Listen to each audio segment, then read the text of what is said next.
Hello అండి. Welcome to Yashwin 14 cooking channel. ఈరోజు మనం బెండకాయ కూర డిఫరెంట్గా ఎలా చేసుకోవాలో చూద్దాం. ముందుగా డిఫరెంట్గా ఉండాలి, టేస్ట్ కూడా డిఫరెంట్గా ఉండాలి, కర్రీ కూడా డిఫరెంట్గా చేసుకోవాలనే వాళ్ళు మాత్రమే మన వీడియోని ఫాలో అవ్వండి. మన వీడియోలో ఉండే కర్రీస్ హెల్తీగా ఉంటాయి, అలాగే డిఫరెంట్గా ఉంటాయి, చేసుకోవడానికి చాలా సింపుల్గా ఉంటాయి. పెద్దగా మనం కష్టపడిన అవసరం కూడా ఉండదు, చాలా ఈజీగా చేసుకోవచ్చు. ఎలా చేసుకోవాలనేది చూద్దాం. ముందుగా ఒక ప్యాన్ పొయ్యి మీద పెట్టుకుని కొద్దిగా హీట్ అయిన తర్వాత తగినంత ఆయిల్ అనేది వేసుకోవాలి. ఆయిల్ వేసుకున్న తర్వాత ఆయిల్ కొద్దిగా వేడెక్కిన తర్వాత అల్లం ముక్క ఒక 1 ఇంచు అల్లం ముక్క చితక్కొట్టి వేసుకోవాలి. అలాగే ఒక 2 లవంగాలు వేసుకొని కొంచెం వేడి చేసుకోవాలి. ఇవి వేగిన తర్వాత మనకి కారం కావాలి కాబట్టి ఒక 3 మిర్చి వేసాను నేను. కారం ఎక్కువ కావాలనుకున్న వాళ్ళు ఎక్కువ మిర్చి వేసుకోవచ్చు. నేనంటే సమానంగా ఉండాలని 3 మాత్రమే వేసాను నేను. ఇలా 3 వేసుకుంటే సమానంగా ఉంటుంది, పెద్ద కారం అయితే ఎక్కువ అవ్వదు. కారం ఎక్కువ తినేవాళ్ళు ఎక్కువ వేసుకోవచ్చు. అలాగే సన్నగా తరిగించుకున్న ఉల్లిపాయ ముక్కలు వేసుకోవాలి. వేసుకొని వాటిని గోల్డెన్ షేడ్ వచ్చేంత వరకు మనం ఆయిల్లో బాగా ఫ్రై చేసుకోవాలి. సన్నగా తరిగించుకోవాలండి. ఉల్లిపాయలు బాగా సన్నగా తరిగి గోల్డెన్ షేడ్ వచ్చేంత వరకు వేయించుకోవాలి. ఇందులో మసాలాలు అలాంటివి ఏమీ వేయట్లేదు, చాలా సింపుల్గా చేస్తున్నాను.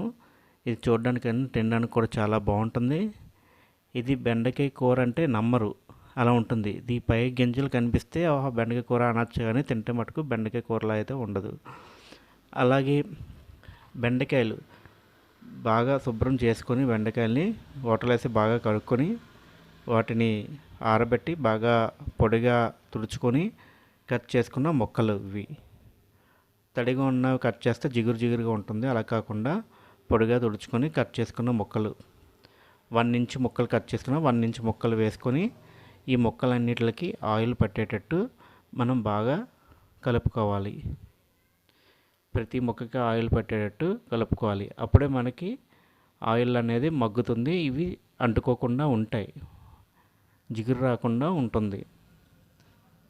అలా మీడియం ఫ్లేమ్లో పెట్టి మనం కుక్ చేసుకోవాలి. మూత పెట్టకూడదండి. వెంటనే మూత పెడితే జిగురు వచ్చేస్తుంది వాటర్ పడి. మూత పెట్టకుండానే మనం వేయించుకోవాలి. ఇప్పుడు నేను ఒక 1/2 స్పూను పసుపు వేసుకున్నాను. అలాగే 1 స్పూన్ పచ్చికారం వేసుకున్నాను. ఇప్పుడు కారం పసుపు బాగా కలిసేటట్టు ముక్కలకి బాగా కలుపుకోవాలి. ఇలా బాగా కలుపుకోవాలి. అడుగంటుపోకుండా చూసుకోవాలండి. అడుగంటుపోకుండా మనం నీట్గా కలుపుకోవాలి. మూత అయితే పెట్టకూడదు. మూత పెట్టామంటే దాంట్లో ఆవిరికి జిగురు వచ్చేస్తాయి ముక్కలు. మూత పెట్టకుండా కాసేపు బాగా మగ్గనివ్వాలి. ఒక 50% వచ్చే వరకు మనం ఆయిల్లో ఇలా మగ్గనించి తర్వాత మూత పెట్టుకోవాలి. ఇలా మూత పెట్టుకొని ఒక 5 నిమిషాలు ఒకసారి ఓపెన్ చేసి కలుపుకోవాలి.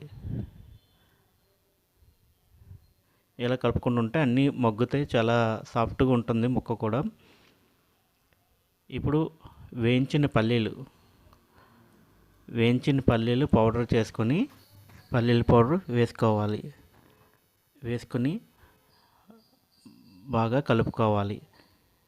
ఇలా కలుపుకున్న తర్వాత కాసేపు మూత పెట్టి మనం మగ్గించుకోవాలి.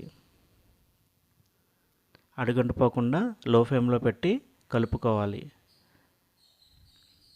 అలాగే ఈ మిశ్రమం మాడిపోకుండా మనం లో ఫ్లేమ్ మెయింటైన్ చేయాలి. ఇప్పుడు కాసేపు మగ్గించుకుందాం. ఇప్పుడు మగ్గిన తర్వాత ఓపెన్ చేసి మరొకసారి కలుపుకొని దీంట్లో తగినంత ఉప్పు వేసుకోవాలి. నేను ఒక 1.5 స్పూన్ సాల్ట్ అయితే వేసాను. మీరు కూడా మీ రుచికి తగ్గట్టుగా సాల్ట్ వేసుకోండి. ఇలా వేసిన తర్వాత ఈ సాల్ట్ పట్టేటట్టు మరొకసారి కలుపుకుందాం. ఇలా కలిపిన తర్వాత దాంట్లో తగినన్ని నీళ్ళు పోసుకోవాలి. ఒక గ్లాసు వాటర్ అయితే నేను పోసాను. ఇలా వాటర్ పోసుకోవాలి.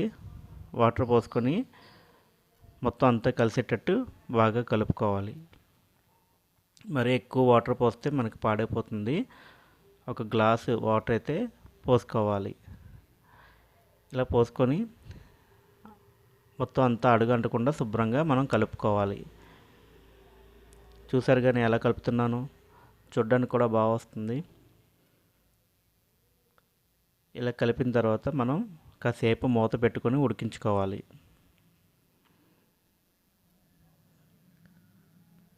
చూసారు కదా కొతకొతలాడుతూ ఉడుకుతుంది. ఆ పల్లి పౌడర్ కూడా ఉడుకుతుంది. ఇది చాలా డిఫరెంట్ టేస్ట్ వస్తుందండి. అసలు బెండకాయ కూర అనేది తెలియదు ఎవరికైనా పెట్టినా సరే, అంత డిఫరెంట్ ఉంటుంది. మీరు కూడా ఒకసారి ట్రై చేయండి. ట్రై చేసి మీకు ఎలా వచ్చిందో కామెంట్ చేయండి. మన గుమగుమలాడే బెండకాయ కూర అయితే రెడీ అయిపోయింది. Thanks for watching. మీకు ఈ వీడియో నచ్చినట్లయితే లైక్ చేయండి, షేర్ చేయండి, అలాగే సబ్స్క్రైబ్ చేయండి.